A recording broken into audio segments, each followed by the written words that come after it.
Not good, but it's fun. আসসালামু আলাইকুম, সবাই কেমন আছেন? আবার চলে এলাম আপনাদের সবার প্রিয় চ্যানেল 123 কাস্টে। তাহলে চলুন শুরু করা যাক আজকে নতুন একটা ভিডিও রিয়াকশন নিয়ে। হুম। রাজবাড়ীর দৌলতদিয়া ঘাটে ফেরিতে ওঠার সময় একটি যাত্রীবাহী বাস নিয়ন্ত্রণ হারিয়ে পদ্মা নদীতে পড়ে তলিয়ে গেছে। বাসটির ভেতর 40 থেকে 45 জন যাত্রী ছিল। এই দুর্ঘটনায় বহু হতাহতের আশঙ্কা করা হচ্ছে। বুধবার 4:30টায় রাজবাড়ী থেকে ছেড়ে আসা সৌহার্দ্য পরিবহনের বাস বিকেল 5টার কিছু পরে দৌলতদিয়ার 3 নম্বর ঘাটে আসে। প্রায় 50 জনের মতো যাত্রী নিয়ে পূর্ণ ছিল বাসটি। বেশিরভাগই ঈদের ছুটি শেষে ঢাকায় কর্মস্থলে ফিরছিলেন। প্রথম ফেরিটি ধরতে না পেরে পরের ফেরির জন্য অপেক্ষা করছিল বাসটি। বিকেল 5:30টার দিকে হাসনা হেনা নামের ফেরিটি 3 নম্বর ঘাটে এসে থামে। সামাজিক যোগাযোগ মাধ্যমে ছড়িয়ে পড়া একটি ভিডিও ফুটেজে দেখা যায় সৌহার্দ্য পরিবহনের বাসটি ফেরিতে উঠতে গিয়ে পল্টন থেকে সোজা নদীতে পড়ে যায়। অল্প কয়েকজন যাত্রীকে ভেসে উঠতে দেখা যায়। দড়ি ফেলে কয়েকজনকে টেনে তুলেন আশপাশ থেকে ছুটে আসা মানুষ। বাকিরা ভেতরে আটকা পড়েছেন। বাসটি যেখানে পড়েছে সেখানে পানির গভীরতা প্রায় 50 ফুট। আমি কুমারখালী থেকে উঠেছি। বাসটার গন্তব্য ছিল ঢাকা। ফেরির জন্য ওয়েট করার কারণে দেখি যে গরম লাগে আর অস্বস্তি লাগতেছিল। তো আমরা 2-3 জনের মতো আর কি বাস থেকে একটু নেমে দাঁড়াই। তো হঠাৎ করে দেখি, আমি বাসের দিকে তাকায় দেখি যে বাসটা সোজা বরাবর এসে পিছনে এখানে উল্টে পড়ে গেল। বাসে মোটামুটি সবগুলো সিটে ফিল আপ ছিল, কোনো সিটই খালি ছিল না।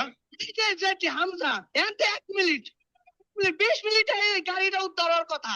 এখানে 2 মিনিট লাগে, 2 ঘন্টা লেগে গেছে, এখনো গাড়ি উদ্ধার হয় নাই। দৌলতদিয়া ফেরিঘাটের কাছেই ছিল উদ্ধারকারী জাহাজ হামজা। উদ্ধার কাজ শুরু করে হামজাও।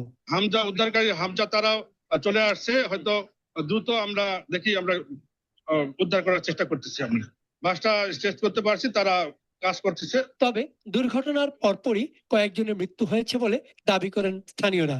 অ্যাকচুয়ালি বাংলাদেশে বাস দুর্ঘটনা, স্পেশালি ফেরিঘাটের বাস দুর্ঘটনা, এই দুর্ঘটনাটা কমপ্লিটলি অ্যাভয়েডেবল, তাই না?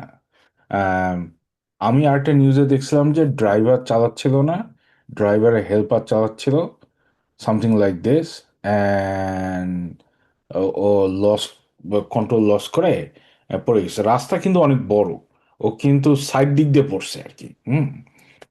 তো আসলে ব্যাপারটা কি, যারা বাস ড্রাইভ করে অথবা বাস ড্রাইভার হেল্পার যারা, আম, এদের ট্রেনিংটা কিরকম এটা তো আর জানি না। এরা তো মানে দেখে দেখে কাজ শিখে আর কি, একজন আরেকজনের কাছ থেকে, মানে কিভাবে ড্রাইভ করতে হবে। এদের লাইসেন্সিং প্রসেসটাই বা কিরকম এটা সম্বন্ধেও আমার কোনো আইডিয়া নাই। তো এরা যদি এখন লাইসেন্স দেখে দেখে নাই কাজ, বলতে গেলেই চলে আমার মনে হয়।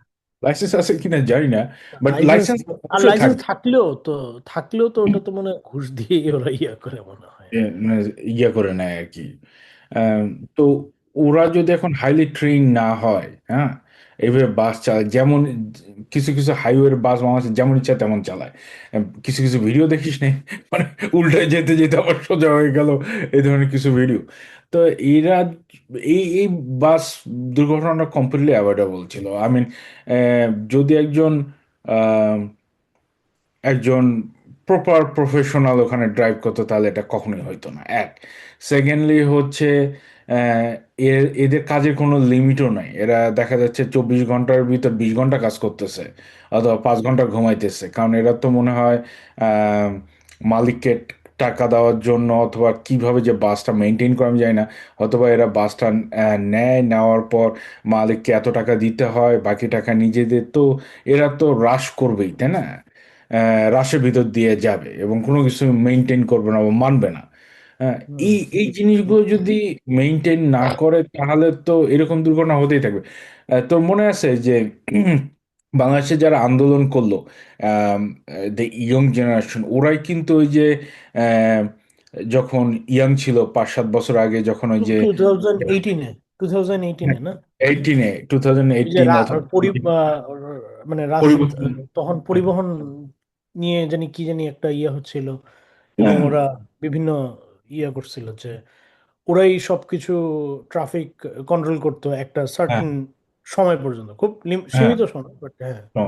হ্যাঁ কিন্তু ওরা কেন করতো? কারণ এইসব যারা ড্রাইভার ছিল অথবা ড্রাইভারের হেল্পার ছিল, এরা কোনো লয় মানতো না, কোনো কিছুই মানতো না। দেখা যাচ্ছে স্কুলের বাচ্চারা যাচ্ছে, তাদের গাড়ির উপর দিয়ে হ্যাঁ ড্রাইভ করে। হ্যাঁ হ্যাঁ, ওইটার কারণেই ট্রিগার হয়েছিল। হ্যাঁ কারণ এদের আসলে বেসিক্যালি ওইভাবে আহ, শাস্তিটা হয় না আর কি, মানে ধরা পড়লেও হয়তো ওইভাবে শাস্তিটা হয় না। মানে সিস্টেম বাংলাদেশে একটু সিস্টেমটা আমার মনে হয় একটু অন্যরকম। কারণটা হচ্ছে, দেখা যাচ্ছে যে বাস ড্রাইভার অ্যাক্সিডেন্ট করে কাউকে মেরে ফেললো, বাস ভাঙাভাঙি করে বাসের মালিককে খুঁজে, বাসের মালিক তো ওখানে চালাইতেছিল না, চালাইতেছিল বাস ড্রাইভার। 100% ব্লেম হবে বাস ড্রাইভারকে, বাসের মালিকের তো এখানে কোনো দোষ নাই, তাই না?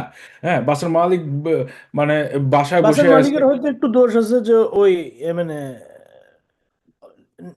মানে অবহেলা করে একজন, মানে যার লাইসেন্স নাই বা এরকম কাউকে, বা আনস্কিল্ড একজন মানুষকে ড্রাইভার হিসাবে ইয়ে করছে, মানে প্রপার ব্যাকগ্রাউন্ড চেকের মানে ছাড়া।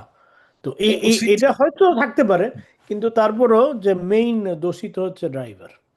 মেইন দোষী ড্রাইভার তো, মালিকের দোষ দিয়ে বা গাড়ি পুরাই দিয়ে কোনো লাভ নেই। এটা গাড়িরও দোষ না অথবা মালিকেরও দোষ না, এটা হচ্ছে ইন্ডিভিজুয়াল ওই ড্রাইভারগুলোর দোষ। আর যদি এখন মালিকের দোষটা ধরিস তুই, তাহলে তো একটা জিনিস চিন্তা করে দেখ, যে মালিকের কিন্তু কোনো অপশনও নাই। আই মিন, সে তো একদম মাস্টার্স পাস করা কোনো শিক্ষিত ছেলে ড্রাইভিং করবে না বাংলাদেশে, তাই না? বাস ড্রাইভ করবে না। তো এমন এমন একজন বাস ড্রাইভ করবে যে একসময় বাসের হেলপার ছিল, সামহাও লাইসেন্স নিছে, অথবা কোনো না কোনোভাবে এই লাইনে আসছে। যাই হোক, আসার পর সে এখন যেমনে পারে এমনি ইয়ে করতেছে আর কি, বাস ড্রাইভ করতেছে। যার কারণে এগুলো হবে, যতদিন পর্যন্ত এই জিনিসটা প্রপারলি ফিক্স না করবে ততদিন পর্যন্ত হবে। তবে আমি বুঝলাম না যে ওইখানে বাসটা ওইদিকে কেন যাচ্ছিল। মানে আমি অবাক হয়ে গেলাম যে ওখানে কেন যাচ্ছিল, মানে ও তো যাওয়ার কি দরকার ছিল ওইভাবে। রাস্তা তো, রাস্তাটা হচ্ছে প্লেন না, মানে স্ট্রেট না। ও এখন কন্ট্রোল করতে না পারে সাইড দিয়ে পড়ছে। তো হ্যাঁ, দেখতে পারে নাই আর কি, তুই মানে তুই হয়তো যেটা বলিস হেল্পার, আমার মনে হয় ড্রাইভার মনে হয় ঘুমাচ্ছিল কিনা আমি জানি না, বাট মানে বাস তো চালানোটা খুবই ডিফিকাল্ট, মানে নর্মাল গাড়ি চালানো হয়তো ইজিয়ার, মানে হুম, কম্পেয়ার টু বাস। বাসের গিয়া তো সহজে স্টিয়ারিং নাড়ানো যায় না, ঠিক না, অনেক ডিফিকাল্ট। মানে ফ্যাটিক লেভেলটা কি রকম ছিল বাস ড্রাইভার, সে কতক্ষণ ধরে ড্রাইভ করতেছিল? হ্যাঁ, সে হুম, কি এটাও ঘুমাইছে এটাও কিনা? একটা। যেমন ধর, ওয়েস্টার্ন কান্ট্রি গুলোতে বাস ড্রাইভার শিফটে বাস চালায়, তাই না? 8 ঘন্টা চালায় অথবা 6 ঘন্টা চালায়। হ্যাঁ, তারপর ভাই চলে যায়, আরেকজন এসে চালায়। হ্যাঁ, লং ডিস্টেন্সে দেখা যাচ্ছে একজন যায়, যাওয়ার পর সে আর 1 ঘন্টা রেস্ট নিয়ে ব্যাক করে না, আরেকজন ড্রাইভার ব্যাক করে। তো এইরকম সিস্টেমগুলো যদি না করে তাহলে তো এরকম হবেই। তো তবে তবে একটা জিনিস আমি একটু অবাক হয়ে যাচ্ছি যে এই যে ঈদে, মানে প্রত্যেক ঈদে হুম। একটা জিনিস কমন হচ্ছে যে মানে মানুষ অ্যাক্সিডেন্ট হবে, অ্যাক্সিডেন্টের হবেই, অ্যাক্সিডেন্ট অ্যাক্সিডেন্ট ফেস করবেই। এবং এটা কেন, যে এগুলো তো মানে এগুলোর জন্য অ্যাটলিস্ট ইন্সপেকশন, মানে অ্যাটলিস্ট প্রিভেনশন দরকার। প্রিভেনশনটা তো মানে কি? প্রিভেনশন মানে যতটুকু সম্ভব, হ্যাঁ, যতটুকু সম্ভব প্রিভেনশন দরকার। যে মানে আমরা মানে ও অবশ্যই যে আমি গভর্নমেন্ট কেউ এভাবে করতেছি না যে এটা হচ্ছে ইন্ডিভিজুয়াল একটা ড্রাইভার বা একটা ইউনিটের দোষ, বাট তারপরও যে এটা তো একটা একটা তো কমন জিনিস যে ঈদের সময় এই ধরনের দুর্ঘটনা ঘটতেছে। তো এগুলো একটু যতদূর সম্ভব, যতদূর সম্ভব যে ইন্সপেকশনের মাধ্যমে এগুলোকে যতদূর মিনিমাইজ করা যায়। মিনিমাইজ করতে হলে দোস্ত সিস্টেমটা অনেকভাবে চেঞ্জ করতে হবে। সেটাই সিস্টেম সেটাই। সিস্টেম চেঞ্জের সবচেয়ে মেইন কালপ্রিট হচ্ছে যে সিন্ডিকেট। সিন্ডিকেট আছে না? সিন্ডিকেট দেখা ভাঙতে যাচ্ছে যে হবে। অনেক ল আছে, ল গুলো সিন্ডিকেটের কারণেই ভাঙতে পারতেছে না। হ্যাঁ, আর ঈদের আগে এইসব ড্রাইভার কি পাগল হয়ে যাবে না যে আমাকে ঈদে অনেক টাকা ইনকাম করতে হবে, ইস মাই চান্স। হ্যাঁ, ও ঘুমাচ্ছে কিনা, খাচ্ছে কিনা, অ্যাকচুয়ালি সে ড্রিঙ্ক করছে কিনা, এটাও তো দেখতে হবে, তাই না?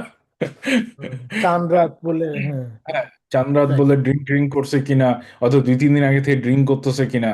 হ্যাঁ, আম, ওখানে তো আর টেস্ট হচ্ছে না, তাই না? ব্রিদিং টেস্ট হচ্ছে না, টেস্ট করে দেখতেছে না যে ও অ্যাকচুয়ালি ড্রিঙ্ক করছে কিনা, অথবা অন্য কোনো ট্রাক নিয়ে গাড়ি চালাচ্ছে। ও হয়তো বা কন্টিনিউয়াসলি 2 দিন ধরে গাড়ি চালাচ্ছে কোনো একটা কিছু নিয়ে, তাই না? তো এগুলো টেস্ট ধীরে ধীরে ইমপ্লিমেন্ট করতে হবে। This is 2026। আমরা এখনো 1960-তে পড়ে আছি বাংলাদেশে, রাইট, এক্স্যাক্টলি। তাই না? হুম। তো আপনাদের এই ভিডিও দেখলে আপনারা জানান যে আসলে খুবই দুঃখজনক যে ঘটনা আমরা দেখি, যে মানুষ প্রত্যেকটা জীবনেরই প্রত্যেকটা এভরি সোল ম্যাটার্স। সো জানান আমাদেরকে যে আসলে আপনাদের কি মনে হয়, আপনাদের মন্তব্য দরকার। তাও ঈদের আগে এরকম একটা ইনসিডেন্ট, মনে কর কতটা মানুষ প্রাণ হারাইলো ফর নো রিজন। মানে কতটা দুঃখজনক একটা ব্যাপার ওই ফ্যামিলির জন্য। হ্যাঁ, সবাই ওয়েট করতেছে, অ্যান্ড ইট জাস্ট ফর একটা রেগুলেশনের ইমপ্লিমেন্টেশনের হবে, অর অ্যাটলিস্ট বাস সমিতি থেকে শুরু করে এরা যারা লোকজন ওইসব সমিতিতে যায়, আম, তারা একটু স্ট্যান্ডার্ড মেনটেন করলে এগুলো হয়, তাই না? জাস্ট কয়েকটা জিনিস চেঞ্জ করলেই মানে অ্যাটলিস্ট এইসব জিনিস প্রিভেন্ট করা সম্ভব আর কি। এক্স্যাক্টলি।